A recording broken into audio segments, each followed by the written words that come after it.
We're getting back on track here with Kathryn and Emily, but as you know, we won't stay there for long because this is the Going Off Track podcast.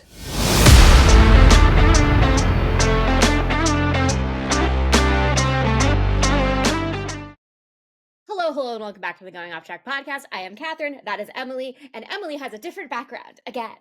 And she has a new face because she's tan and happy. Yes, I do. Yes, still in a bed.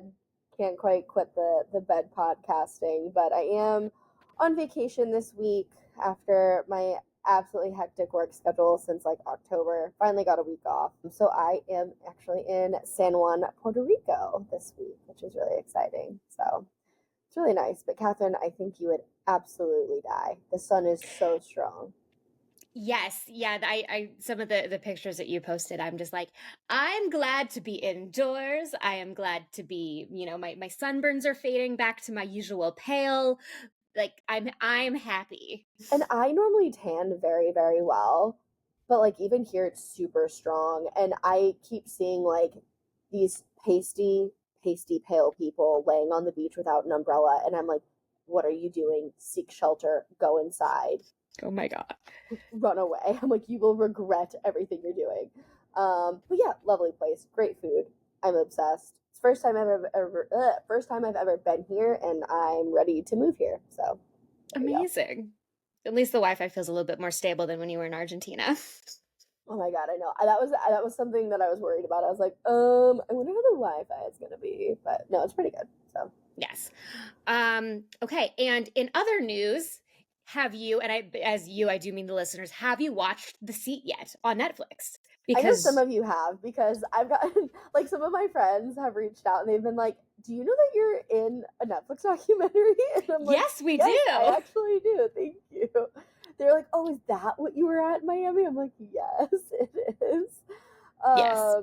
But yeah, no, love the excitement that you all are having for us to be in the seat. It was super cool to be a part of it. We had no idea if we would even make it in.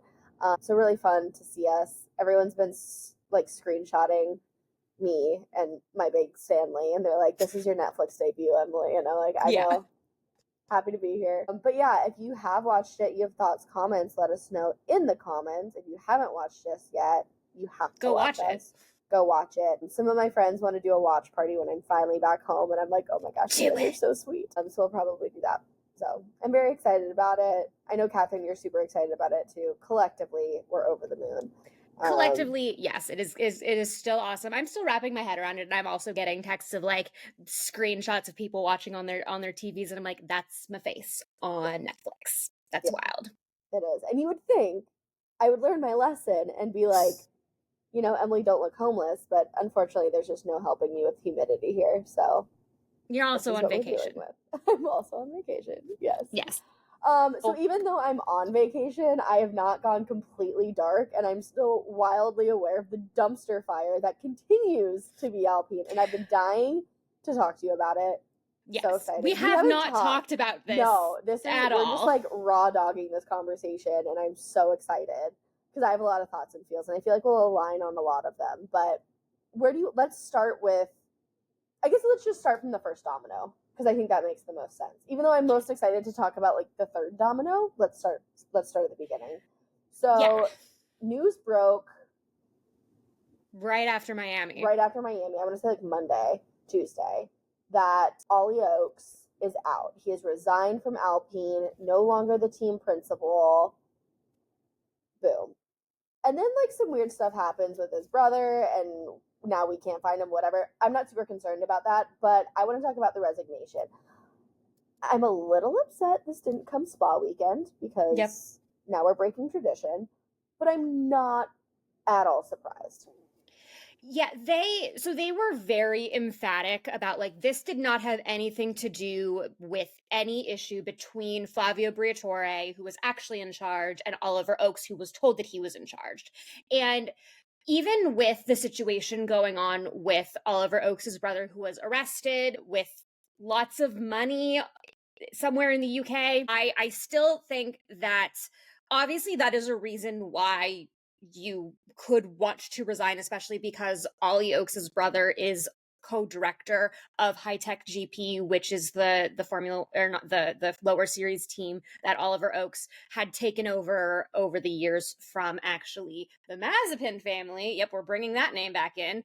So this story has taken many twists and turns, but Alpine can say until the cows come home that Oliver's resignation had nothing to do with Flavio Briatore, and I still don't believe that for a second. No, and I think like the big thing with it is maybe Flavio doesn't see it that way, but Ollie's the one who resigned. And I know he would have resigned because, Flavio was stepping on his toes and he couldn't actually run the team effectively. Like, if you can't do your job, why are you even there? Yeah, I mean, starting with the Esteban Ocon incident at the end of last year, where he was basically like, I wanted to stay with the team through in Abu Dhabi, and then the original plan was him to, stay with Alpine and then go test at Haas before his actual, contract with Haas started. And then all of a sudden he's, leaving very abruptly, doesn't get the chance that everyone usually gets to, to say all of his goodbyes and everything. And, Oli Oakes is sitting here saying, this is the plan. And then Flavio Briatore says, surprise, this is actually the plan. So we knew that it wasn't a situation that was going to be able to last. And maybe Oliver was going to try to make it to Spa, to be 3 in a row, to be fired at Spa. But then his brother's situation kind of just gave him an out, so to speak. I mean, maybe, but I also think the driver change up as well. Like, this was coming. Flavio was going to do it whether Ollie wanted it to happen or not. And I think he was just like, this is stupid. Like, I'm done. I don't want to deal with it. This is your circus now. Which, I mean, he was always kind of pulling the strings, I think, which I truly think is why Ollie exited, because he's like, I'm not even doing the job. Like, I'm a figurehead. All this is going to be blamed on me.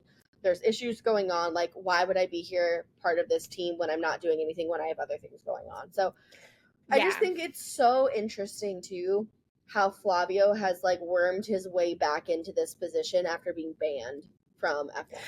Yeah, this is a man, and if you are, newer to Formula One, if you're in like the Drive to Survive era of Formula One and you don't know what happened, Flavio Briatore was banned for life from Formula One after a little thing called Crashgate, in which allegedly Nelson Piquet Jr., yes, that Piquet, who is related to Kelly Piquet, who is Max's partner, Nelson Piquet Jr. was allegedly instructed to crash his car at a certain time that would have given Fernando Alonso a better pit window so that he could have gone on to win the Singapore Grand Prix. Not only that, so he could have gone on to win the first ever Singapore Grand Prix, which led to a bunch of falling dominoes in the driver standings, including one of the major linchpins into why Felipe Massa, who was a front runner for the 2008 World Championship, lost the championship.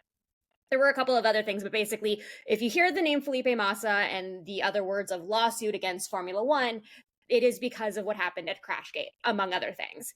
And after Alpine, or after Renault, who they were known as at the time, and we talked about the saga of name changes in our genealogy series, which is linked above, the Flavio Briatore was basically given a ban for life. And then as with everything lately, because we're recording this the day after the Pete Rose news, everybody's just allowed back, even if you are doing things that are bad for the sport and you are people who get caught cheating. Everybody cheats in Formula One. We know this, but Flavio Briatore got caught in a big way, and now he is big time actually back in charge. He has taken the team principal role along with his executive advisor, and he is the man now, which is good for him because that's what he wanted, but it's bad for the sport. Right, but he was banned in 2008, 2009, like when it actually came through, right? It was like give or take 2010, yeah, among other things. But that's only 15 years ago. So that's like, stay with me on this. That is like a serial killer being put in jail for life. And then after 15 years, they're like, you know what? We'll give you another shot. You're being released. Like, go do whatever you want. He's gonna just cause mass chaos once again. Like, he wasn't great when he was in the sport before he was banned. He's not going to be great for the sport after. This is the dumbest thing, but yeah, now he's actually in charge and making crazy decisions. and just continuously leading Alpine down this, road of disaster. And a little bit is that they're definitely positioning themselves toward a more 2026 focus, which is we are seeing that a little bit from a number of teams right now, and getting ready for this very drastic regulation change, right? Which is fine, any way possible. If they're throwing this season away, I don't care, because it's the last season of a regulation. If they haven't figured the car out by now, they're not going to. Right. Focus ahead, whatever. Build up your drivers, give them some experience. Don't blame them, though, when you're not putting in the effort to the car that they're not doing well. That's okay. So that's like my biggest takeaway from this is that yes, Flavio stepped in and is like, hey, I'm running Alpine. This is my show. Ollie's out. I'm going to make these horrible driver decisions that make absolutely no sense to not only like build up, like he's avoiding building up his drivers. He's causing mass chaos. And he's almost blaming them for it when they're not putting any effort into the car. Because like Jack Doohan is no longer in this seat, which we knew was coming. Like, I did not believe the YPF president when he said it's going to happen for Imola. I don't know if they would have necessarily made this transition. I think he would have gotten a little bit more time if Ollie had stayed. I agree. But I think the change up was going to happen. Like, Flavio was going to do it whenever he wanted it, right? And that he went to Ollie, was like, hey, we're making this driver change. Ollie was probably like, no, let's give Jack some more time. And Flavio's like, absolutely not. That's the straw that broke the camel's back. Ollie's out. All of this stuff. But I am excited to see Franco in the seat. All's to say. Yeah. Very excited, but I wish it was under different circumstances. Exactly. And the way that they're doing it is very interesting. Now, first things first. As we learned with the Nick DeVries, Danny Ricciardo, Liam Lawson situation from 2023, you can only put so many butts into the 2 seats that you have. So legally, it got to a point where Danny's car was actually maxed out, where they could not put a different driver in. So within the FIA rules, you can only put, 3 guys into 1 seat, I think is the rule. So, here's my question, though, and because this, I genuinely want to know. I don't know if you know the answer to this or not, but what about rookie sessions? Like, does that count as someone? Because I thought it was like, okay, so you can only have 3 drivers in a seat in a season. I think it's got to be something like that, and because the rookie sessions are something that are mandatory, and right, and to me, it would make sense if they like went against your body count or whatever. Exactly. So it's not like, a Yuma Iwasa who does 1 free practice session. I think it's like Grand Prix drivers. Like you race in a Grand Prix. So 2 years ago we had Nick DeVries was fired. Danny Ricciardo replaced him. Danny Ricciardo broke his wrist. Liam Lawson replaced him. Danny came back. And in what Flavio is apparently doing now is he is putting these drivers in on a rotational basis. So Jack got 6 races. Franco has a deal for at least 5. And then the idea is that he's going to put someone else in the car after that, which most likely is going to be Paul Aaron. He is a recent F2 graduate and one of the 400,000 reserve drivers that they have.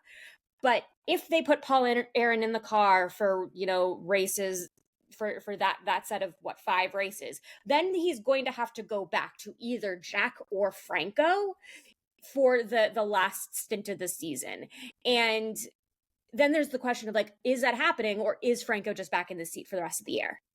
I know, and this is like, this dumb musical chairs thing is so unnecessary, and I still truly, in my heart of hearts, although I'm so excited to see Franco there, I don't think Jack got a fair shake. They're not putting anything into this car, and they're blaming him and removing him from the seat for literally being a rookie 5-6 races in. I think it's ridiculous. Do I think he's the best driver? No, but I still think he's being treated unfairly. And I think Franco's going to get the same treatment. And if they just continue to do this, like, it makes 0 sense. You're not going to attract drivers this way. Yeah. I mean, other than it's a Formula 1 seat on the Formula 1 grid, but it's like the worst one. Like I'd rather go to Haas. Right, but Kathryn, like, would you rather be a reserve driver for 1 additional year for like Ferrari, or would you rather get 5 races in a shit car at Alpine?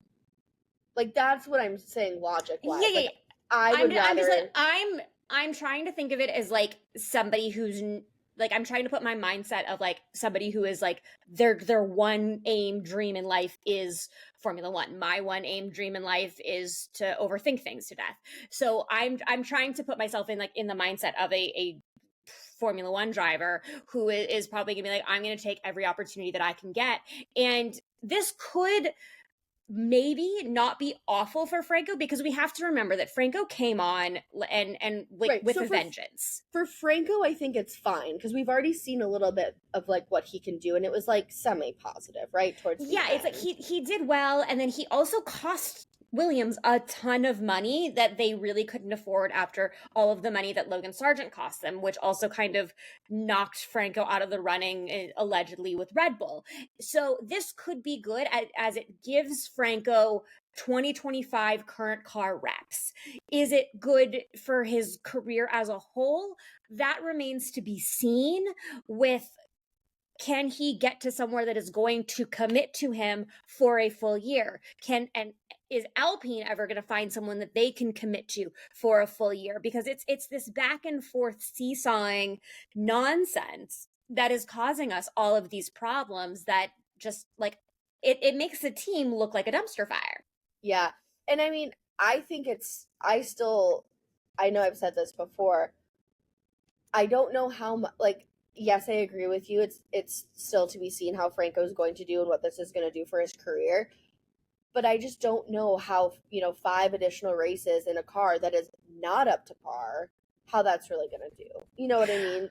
I mean, the car is not the worst car we've seen from Alpine. Obviously, Pierre Gasly has had some like surprise, amounts of pace. So it could be a matter of Jack Doohan didn't have enough time to get settled into the car, which he clearly did not, because you can't in 6 races. Look at, Yuki is still getting used to the Red Bull. Right. So it's not fair to say, oh, Jack isn't the world championship leader in 6 races, that's just not okay. We can't have this. He's got to go back into the stable.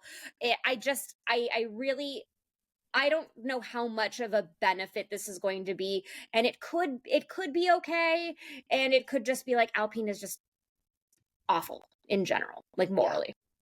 No, and I mean, I think we'll just continue to say the same stuff about this, but I feel bad for Jack that they gave up on him so quickly.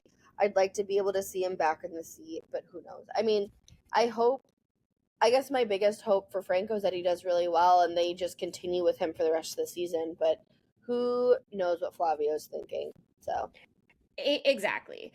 So moving on to driver questions, I'm going to skip ahead a little bit and then we'll hop back. Let's talk about Cadillac. Totally not Andretti, Cadillac. They are, I would say, closing in on their driver picks. They have passed their first chassis crash test with the FIA, so that is putting them on pace to getting themselves ready for their debut in 2026.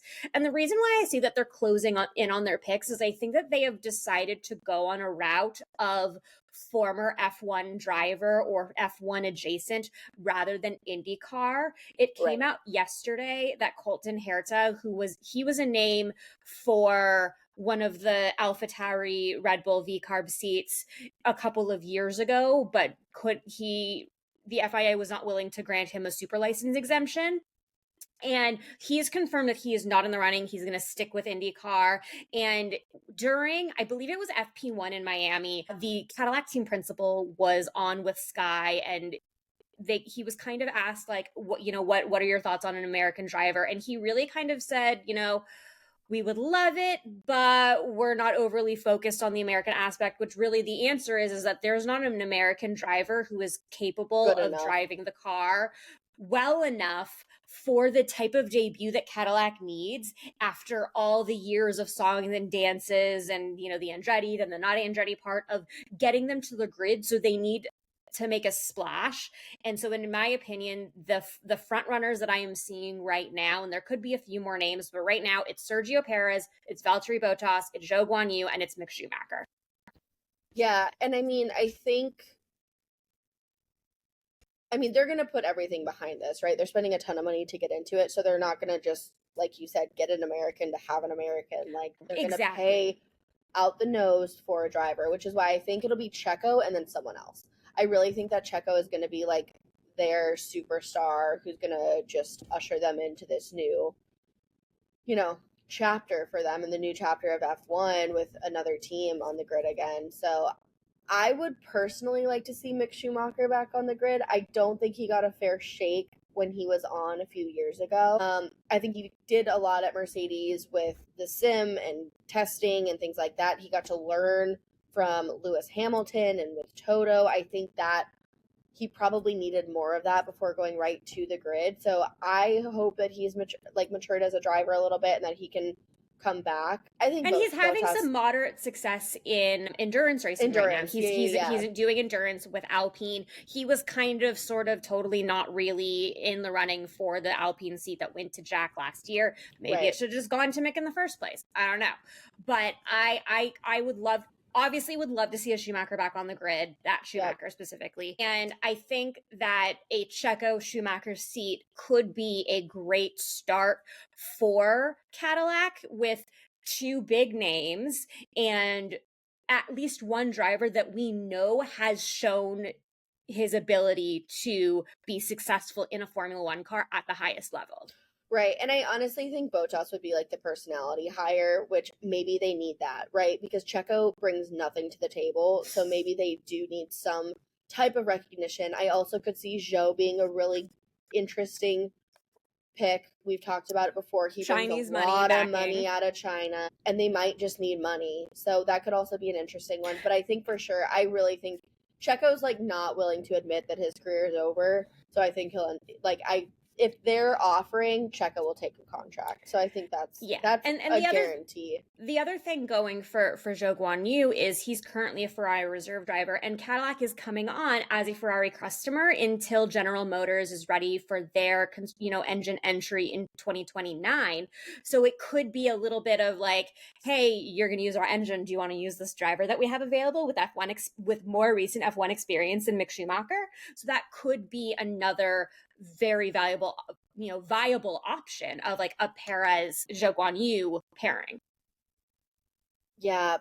Because I really just don't think that they're going to do Bottas on Zhou together again as teammates. Like, I agree, but I also don't think that you can have like Checo and Zhou, because again, you have very little personality there. Like Zhou does bring a little bit, but I think Mick is the face, and I don't know. I think has the family name and all of that. He's a household name, especially for like Americans who are not super tied to F1.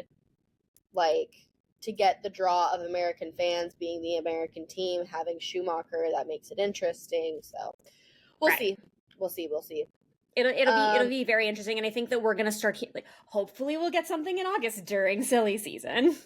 No, it's gonna come. It's all just gonna dumpster fire. I mean, unless they announce take a current driver, and then it just all the seats go and then up, it's just gonna get, and then it's crazy. We can't live through this again. Don't do this to us. No. I mean, there are a number of drivers who will be available. Yuki is a driver who could potentially be available because his contract with Red Bull ends this year. I don't hate that. I don't hate Yuki going to Cadillac. I don't either. That's something that totally just popped into my head, but I don't hate it. And I mean, I also do think that if they do pick Checo, they're going to wait until Mexico to announce Checo. I agree. Also, going back to Yuki though, I know his contract is up and Honda's like, we're not going to be carrying him on our back anymore.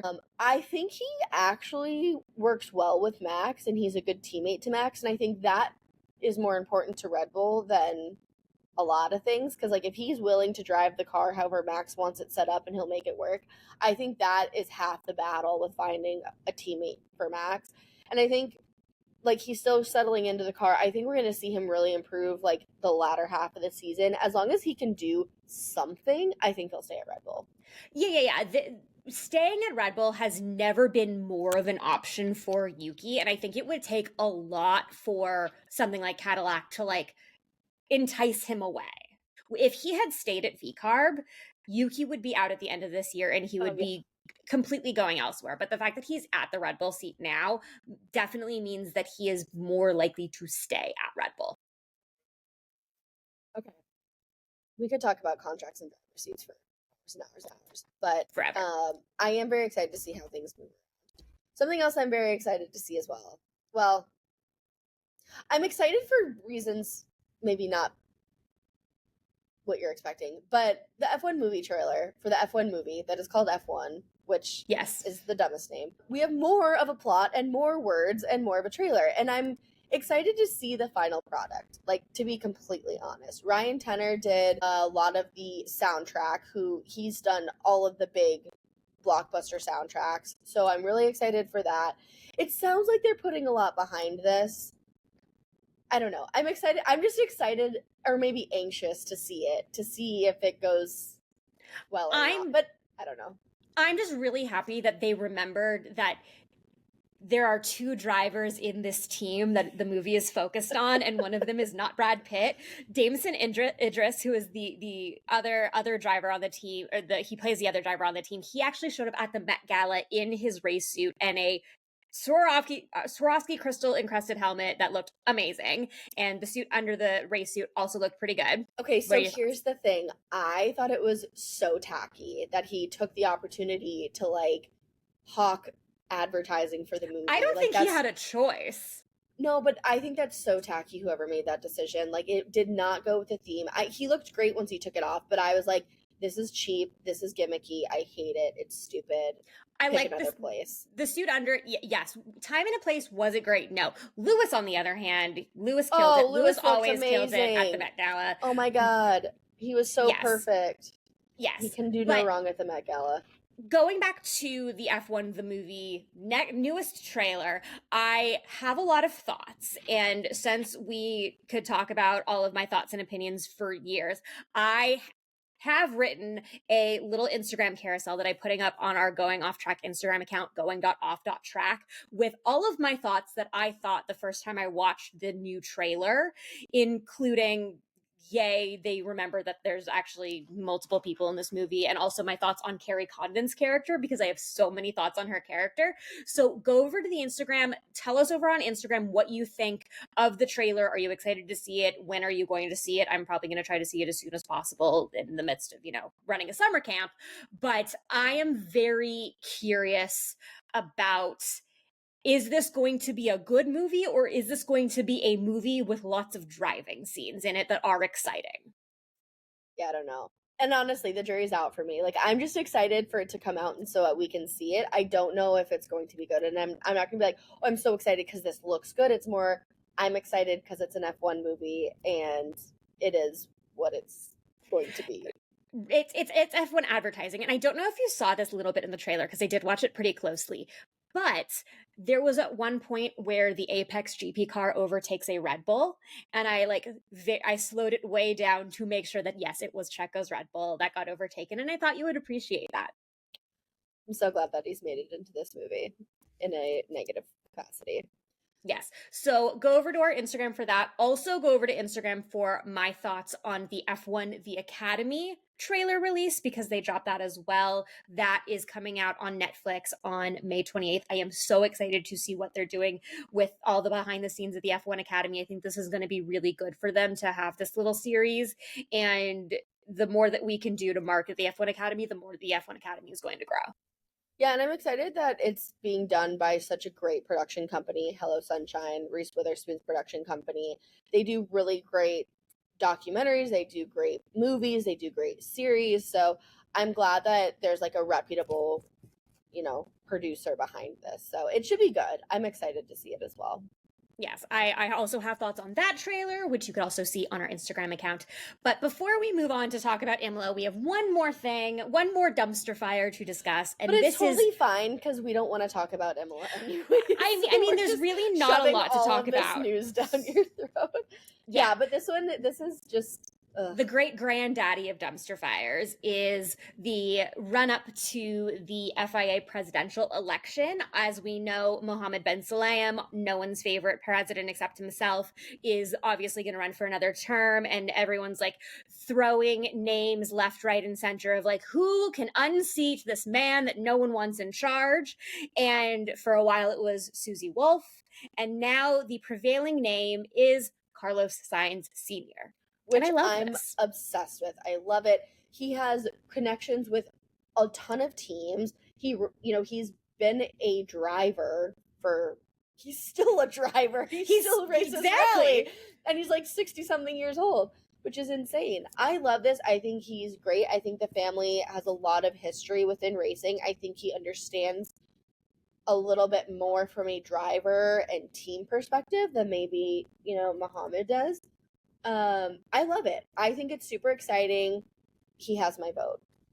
I mean, also, yes. And now, now that Carlos Sainz Sr. has come out as I do believe a viable opponent, Mohammed Ben Sulayem is doing the last gasp of please like me, doing things like lowering the penalties for the swearing ban that nobody likes, that nobody wanted, nobody needed, and all of a sudden he's reversing course on that appendix of the FIA regulations, and he is also toying with the idea of getting rid of the budget cap. So he is that afraid.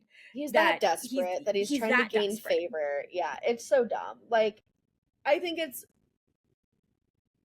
really sad that some of these are things that he fought so hard for and he stood behind so, strongly. And now he's like, oh, well, no, we can walk all this back. That's not the sign of a good leader.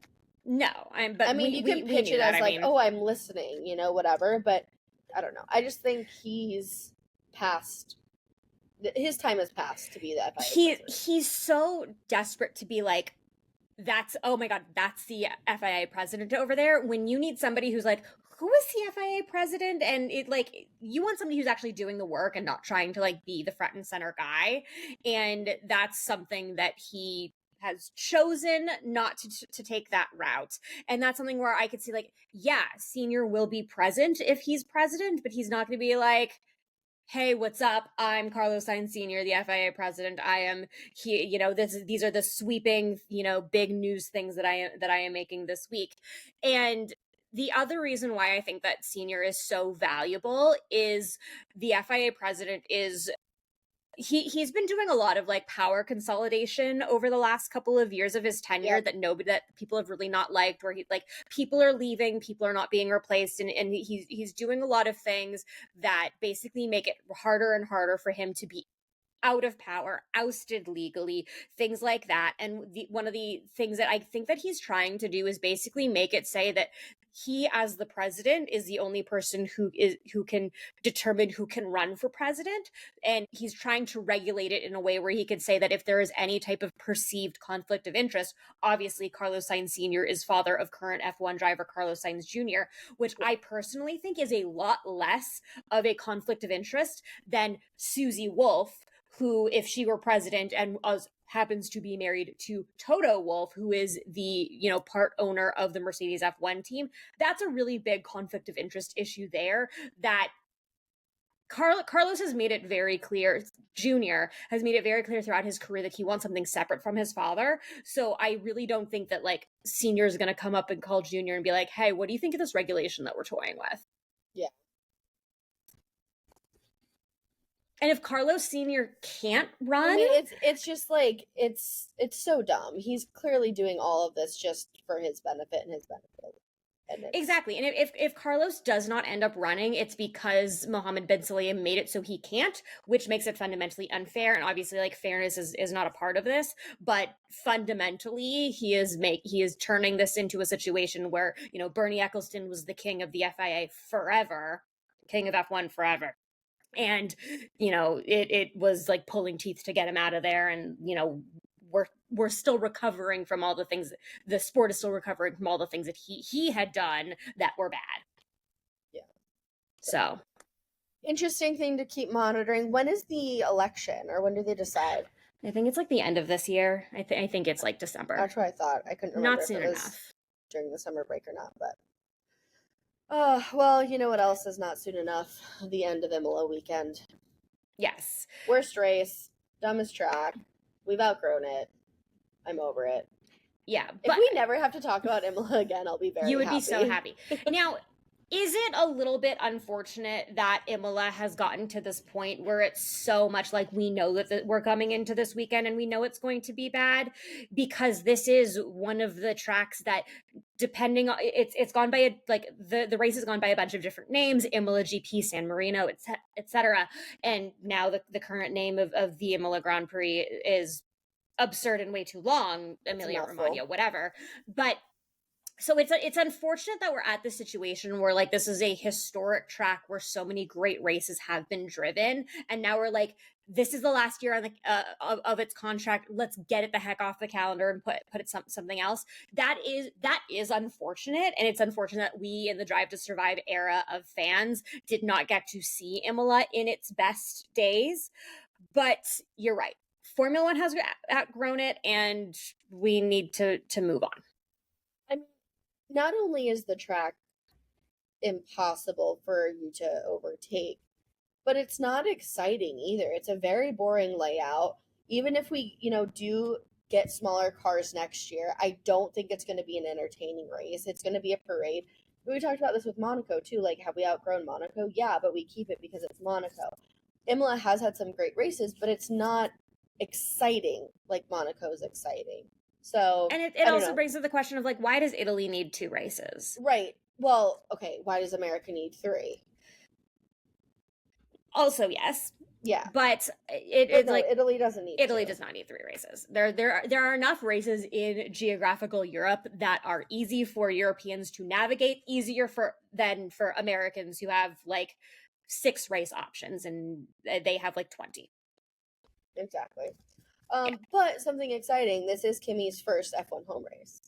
Yeah, Kimi Antonelli, our boy, he is, and not only is this his first home race as an Italian, but he's basically from Bologna, from the region. So like this is his home race. True home race, yeah. Yeah, so that's really he'll exciting. Technically get 2 home races because there's 2 races in Italy, but this is like his geographically home, yeah. Which is super exciting. It'll be interesting to see how he does. But yeah, other than that, I mean, it's just going to be Imola. It's just gonna be Imola. Now, there is a chance, and I put in the rundown 50%, but the weather chances have changed since I wrote up the rundown last night, so they will probably change again. So when I wrote up the rundown, there was a 50% chance of rain at lights out time on Sunday. Now it has gone down to 40%. It's probably not going to happen, but I think that the only hope that we get of exciting racing is if it rains. Yeah. But even if it rains, like, I don't even know if that would help.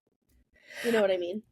I mean, it would add another layer, and this is like if it rains during the race, of another like round of pit stop drama. That would, yes, I think, be the only hope that we would have of something good, something exciting. But yeah, I hope we get something exciting out of it. Maybe, even weather-wise, or, I mean, I don't want to like wish a crash on anybody, but if not, it's going to be where you qualify is where you finish the race, basically. Yeah, I agree. All right, well, with that, let's get into our predictions for Imola. So, pole podium P10, we give ourselves points. We don't do very well. It's very hard. I implore all of you to try. So, Kathryn, for Imola 2025, who is your pole setter? I picked Oscar. Love that. Yep. Do I have... No, I switched mine last minute. I have Max. Okay. And then for my podium... Oh, do you mean Max, or do you mean Franz Hermann? Oh, Franz. So if you missed He's just trying to have some, like, free time. He's got a new kid. He's just trying to escape. I get it. I love it. So if you missed it, Max tested a hypercar in Germany. In Germany on this wild, absolutely absurd track, and he did it under the pseudonym of Franz Hermann, which everything about it is so funny because it's just like, this guy named Franz Hermann. Oh wait, that's a guy wearing a Max Verstappen helmet. Yep. So Max may be a dad, but he is still a racer, even in his off time, because like literally all he ever wants to do is drive that car very fast. Any car. There you go. Yeah. Okay, so podium. Who do you got?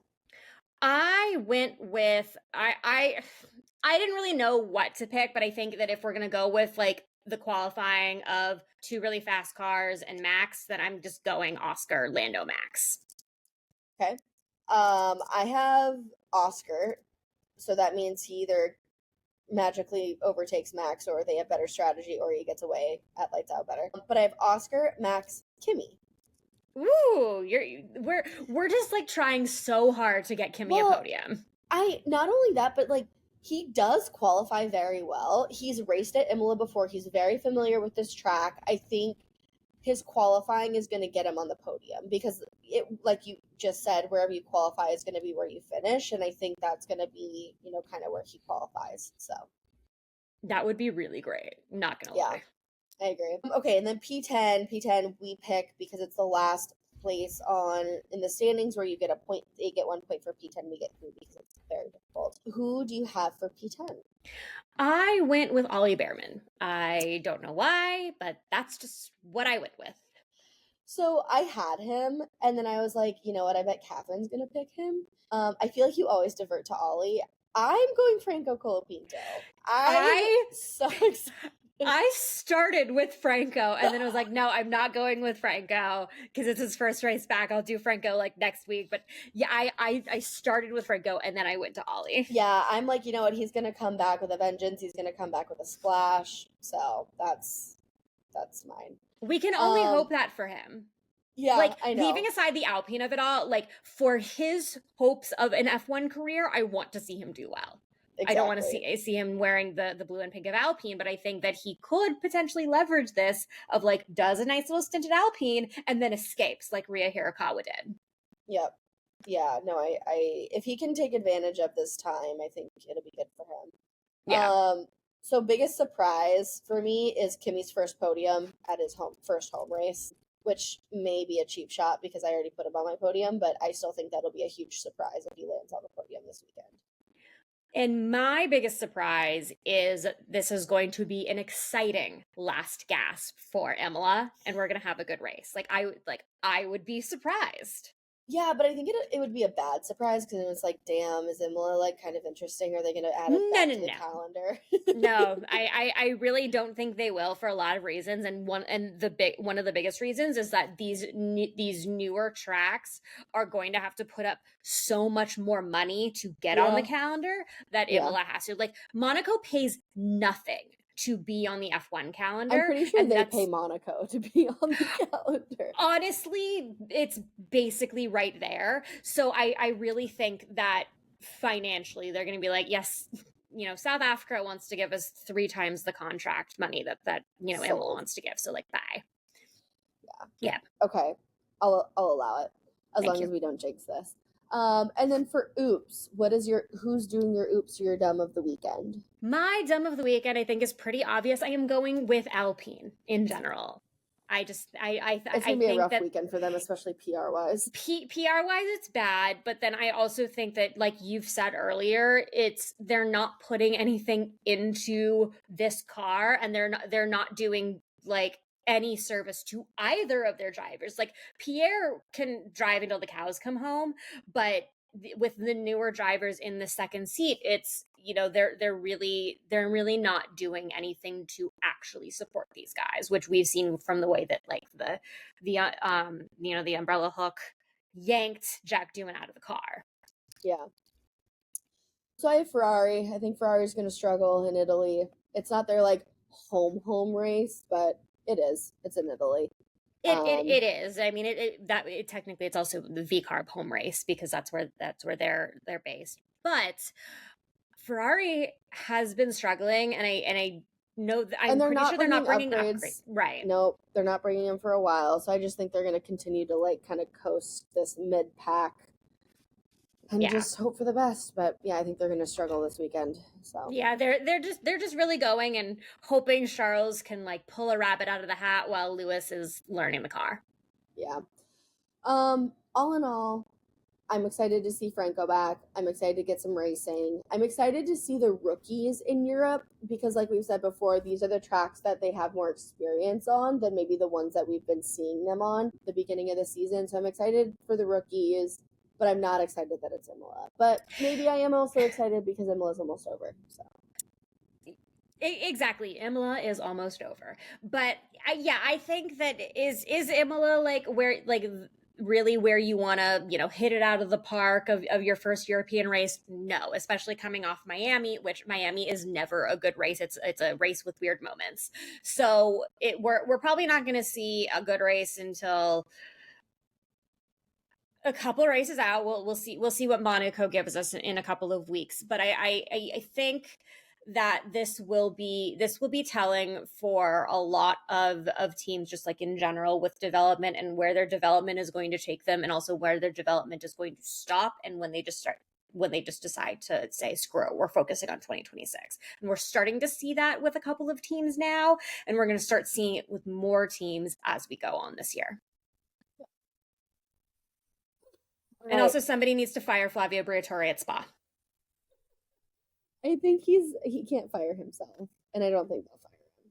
I mean, the Renault board won't, but Renault should keep in the tradition of firing their team principals at Spa, and Flavio Briatore is next on the docket, and so I think that he should be out in a couple of months. He won't be, but he should be. Yeah. Well, up next, we are going to have our reaction recap episode on Monday. Hopefully we have something to talk about. Someone make this exciting for us. Please. If not, it is what it is. But yeah, I have no other thoughts on Imola. Nope. All right. That's the podcast. Thanks for going off track with us, guys.